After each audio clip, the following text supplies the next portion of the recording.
Hello, right, I'm going to talk about some scales. I'm going to talk about the major scale and the minor scale. I will play it through once, slowly, with a metronome, and then I'll take it apart and show you how it all fits together.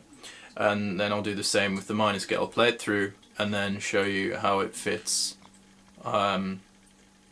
together and what all the notes are. And yeah, okay. So first I'm going to show you the C major scale, and then I'm going to show you the A minor scale. The reason I'm showing you those two scales in particular is because the A minor scale is the relative minor of C major. Okay, so we've got C, and then we've got A, there, C, A. So they fit nicely together. Okay, so I'll start with the C major scale. This is at 76 BPM. A nice slow tempo to work with, but not too slow, so it's not too boring either. In 4/4.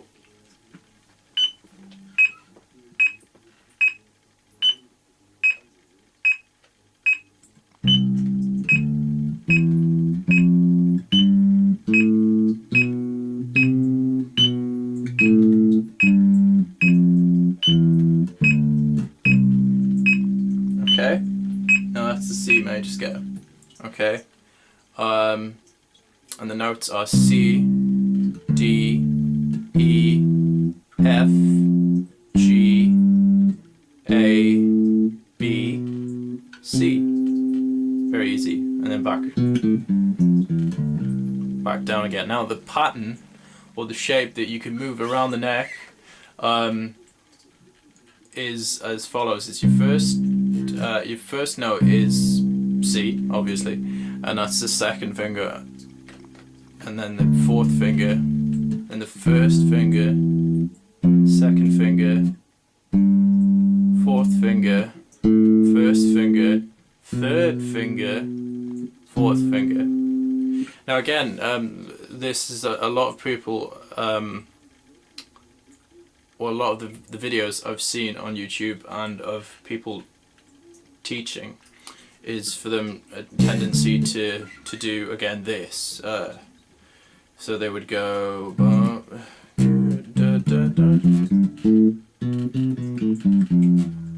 So instead of doing this, using each finger, one finger per fret, which I keep going on about, I know, but it's a fluency thing, and it helps your fingers develop, and it helps finger independence as well. And it also, in my opinion, it also looks nicer as well, especially if you, say for example, if you're doing a kind of a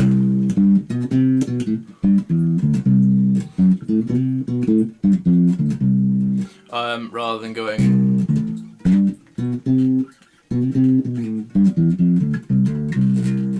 changing your fingers all the way around in that one position. You just don't need that. You really don't need that. It's too much effort. I think that relates to one point that I actually got from Billy Sheenan about economy of motion. The fact that you can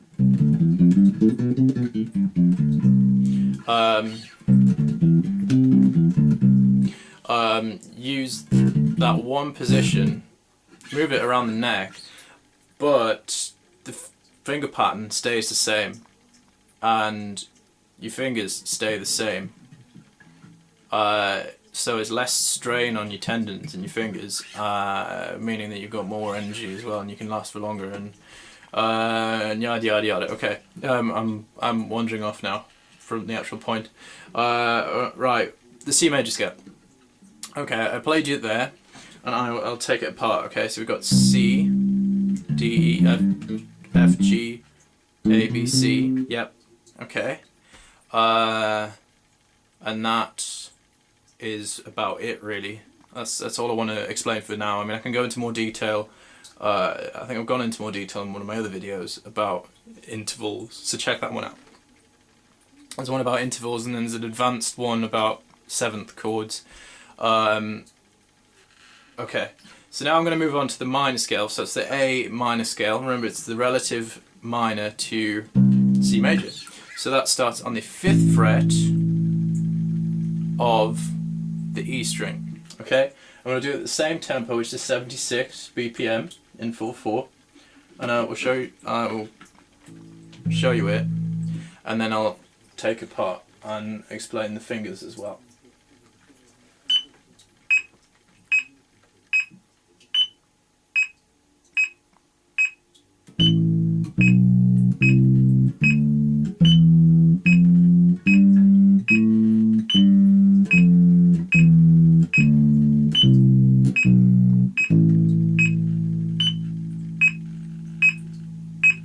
Okay, quite simple. Basically you've got your A, B, C, D, E, F, G, A. One thing that you'll notice about that, those notes seem similar.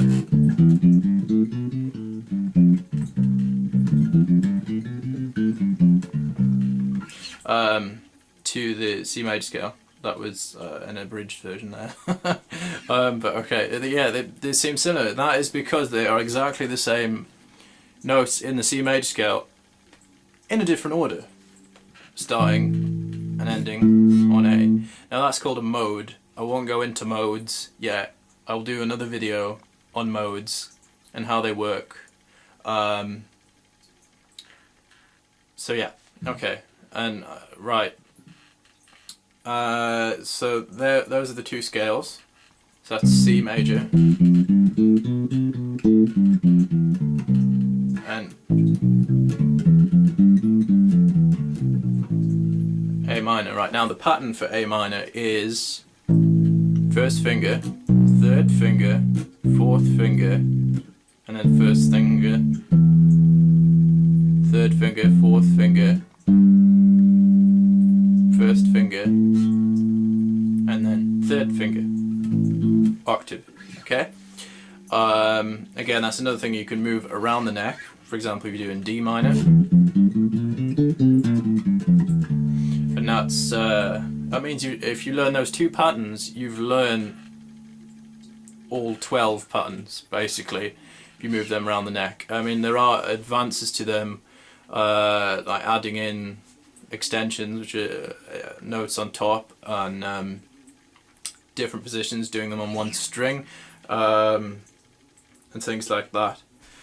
Right, okay, so those are the two that I'm going to focus on for now. And yeah, I mean, what you can do with scales, the whole point of scales are that you make melody up around them. I mean, that's one thing you can do. You can muck about and experiment with them. Say for example you've got your C major scale, you can use the same tempo. I mean, this is quite good to use the same tempo, but then you can kind of make up your own little bass line around it, and this is how you make up and create your own little bass line using that pattern. So say for example you could do something like this.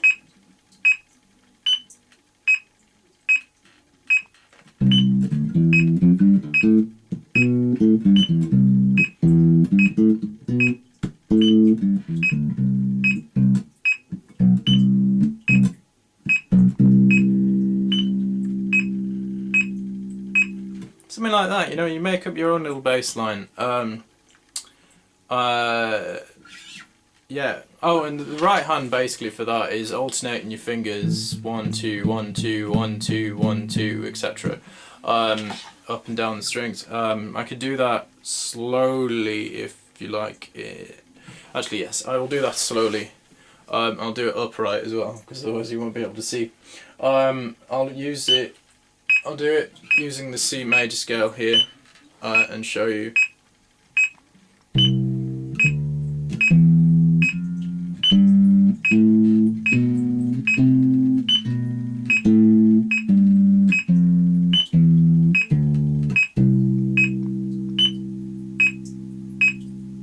Okay, and now I'll show you using the A minor scale. Okay,